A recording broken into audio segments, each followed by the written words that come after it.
Okay, so this video we're going to talk about specific heat capacity. Now, specific heat capacity is basically the amount of energy needed to raise 1 gram of the substance by 1 degree Celsius.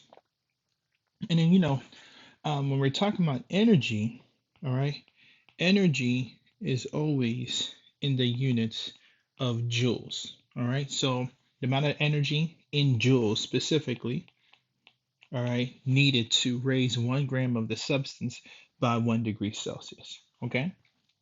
So that's specific heat. And oftentimes specific heat, it will have the symbol in parentheses C. So anytime you see C, we know we're talking about specific heat. So let's kind of first conceptually understand specific heat and what all that simply means and the numbers it plays out. So basically, we're just talking about any substance, and when you give it energy, how much energy you need to give it, all right, for 1 gram of the substance to increase by 1 degree Celsius. So, like for example, water has a specific heat capacity of 4.18 joules grams per Celsius. So that's the units, grams per Celsius. Maybe I should write down here as the units for specific heat. Iron, all right, typically has the specific heat capacity of 0.44 joules per grams times Celsius. All right. Now, when you compare these two numbers, so let's just say if you have the same mass of both, right? Similar masses. So let's just say we had 10 grams of both water and iron, all right? And you want to know, okay, which one will heat up faster? Well, you can look at your specific heat capacities and it will tell you this. So remember, specific heat capacity is the amount of energy needed to raise 1 gram of the substance by 1 degree Celsius. So for water, you need 4.18 joules of energy in order to increase 1 gram of water, in order to increase the temperature of 1 gram of water to 1 degree Celsius, right? While iron, you need 0.44 joules of energy to increase the temperature by 1 degree Celsius if you only had 1 gram of it. So if you look at this and you had similar masses of both, what this will tell you is that iron will actually heat up faster because its specific heat is lower. All right, so it only needs 0.44 joules of energy in order for it to increase by 1 degree Celsius, while water would need 4.18 joules of energy in order to increase, for this temperature to increase.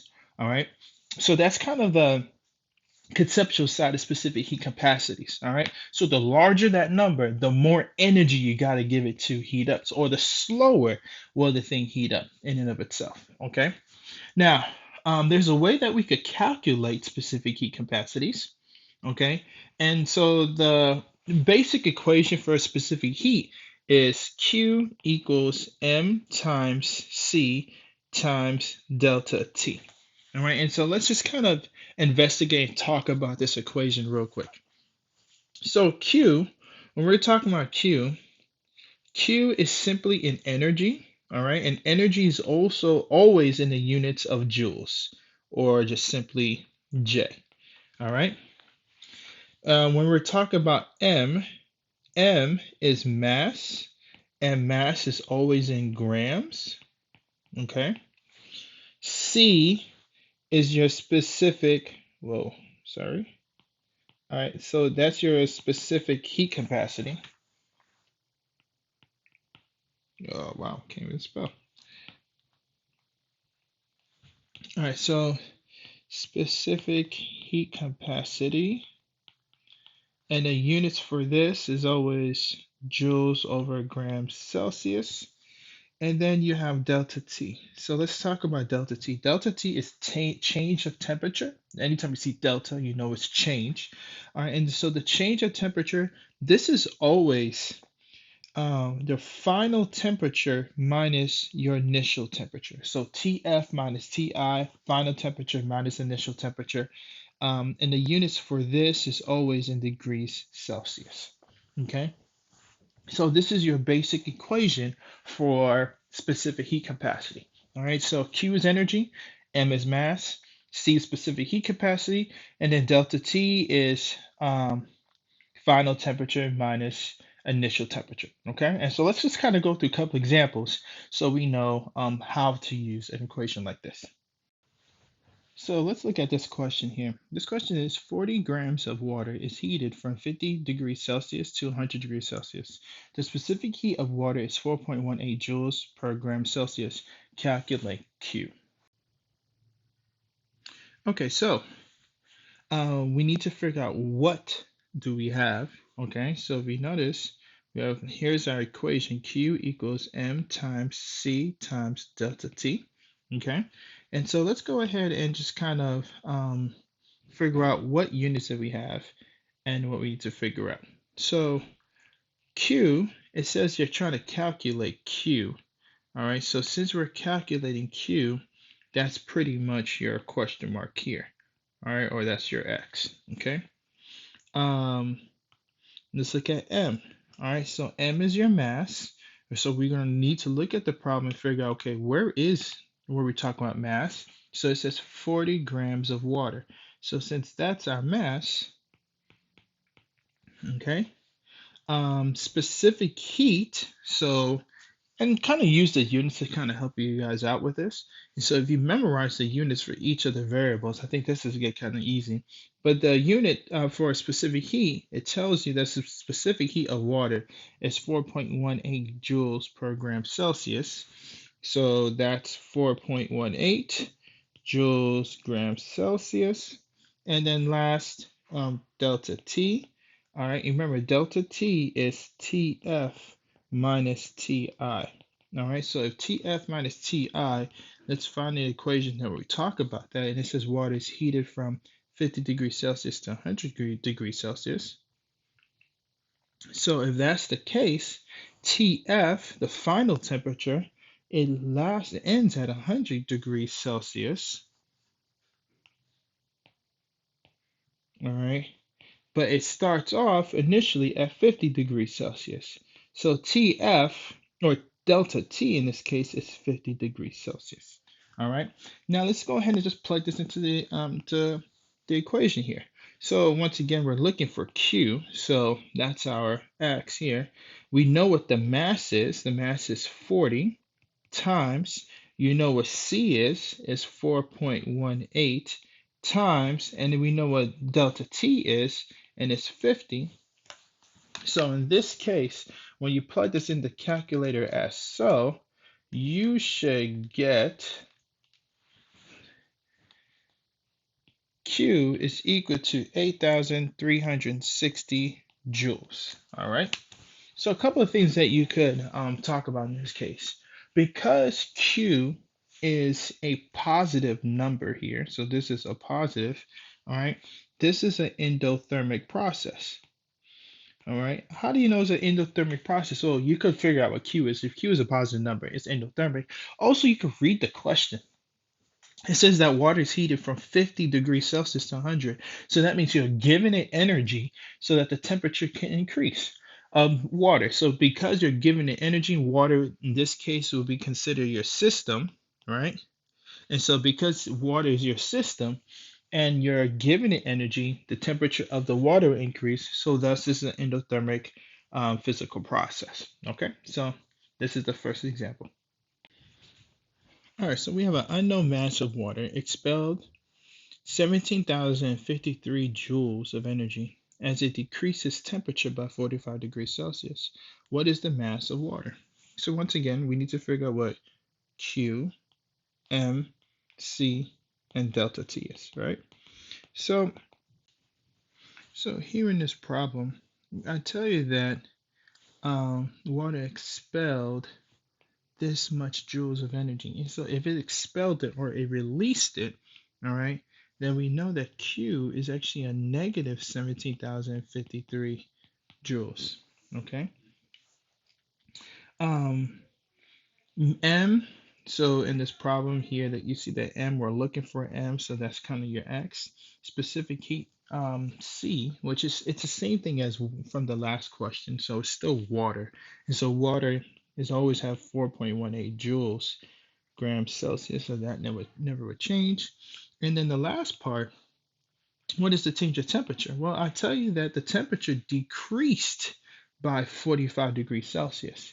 All right, and so if it decreased by that much, then that means that's the change. It changed by negative 45 degrees.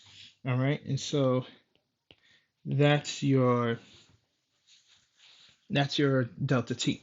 All right, and so let's go ahead and so in this case we're gonna have to solve for m.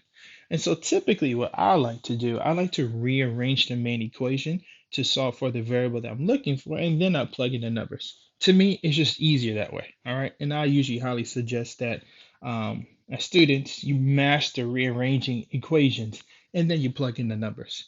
So since I'm solving for m, I'm going to divide out C and delta T on both sides, and so that I get M is equal to Q over C times delta T.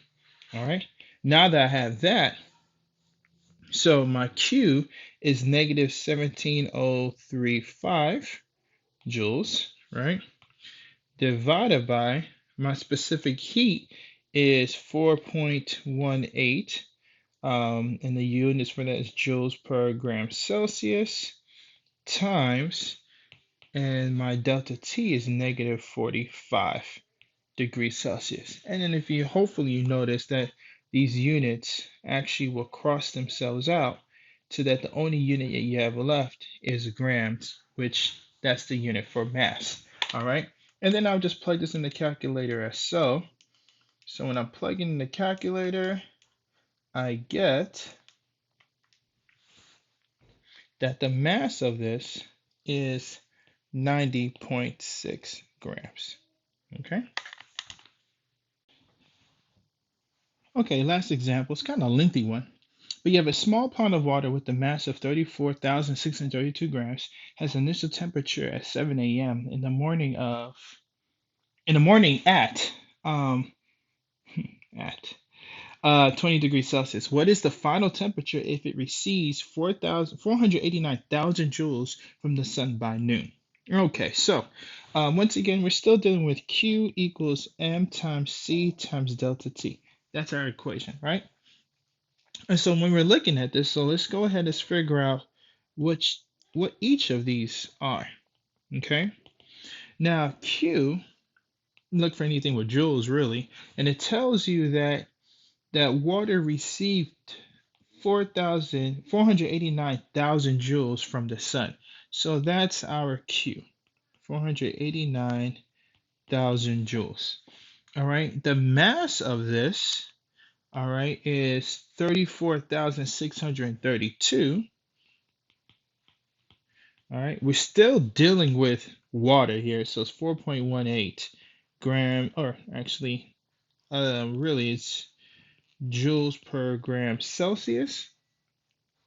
And it tells you that, and if you read this through carefully, you see that it tells you that the initial temperature of water was 20 degrees. What is the final temperature?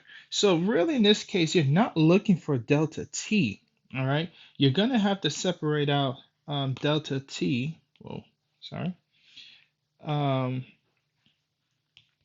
to TF and TI, all right? And it says since it's looking for what is the final temperature, this is your X, and TI here, you'll notice you start out with 20 degrees Celsius. All right, so you're gonna have to kind of change things a little bit to where now this, as I said, you're no longer looking for delta T, but you're looking for TF minus TI. All right, or more specifically, you're looking for TF. All right, and so as I said, what I'll typically like to do is rearrange this equation. So I'm gonna kind of move this up since we got our numbers already. I don't really need the problem, but I'm gonna rearrange the equation so I could simply just solve for TF. All right, and so first thing I'll do is that I'll divide out M times C. So this just crosses out. What you do to one side, you do to the other. Okay. So where you have Q equals M times C equals TF minus TI. You're still looking for TF, so I'm going to add TI to both sides. All right. And so what I'm going to have is Q over M times C plus TI equals TF. All right, so now that I'm solving for TF, all I'm going to do is just plug in my numbers. So the numbers I got, Q is 489,000, all right, divided by my mass is 34,632. Multiply this number by the specific heat, which is 4.18. All right, just make sure that when you do this in the calculator, you put these in parentheses. All right, plus your TI is 20 degrees Celsius. All right, and so when you plug this in the calculator, you should get, give me a second, I'm doing this right now, 632 times 4.18 plus 20. All right, so the final temperature that you get is 23.4 degrees Celsius. All right, and so that is TF.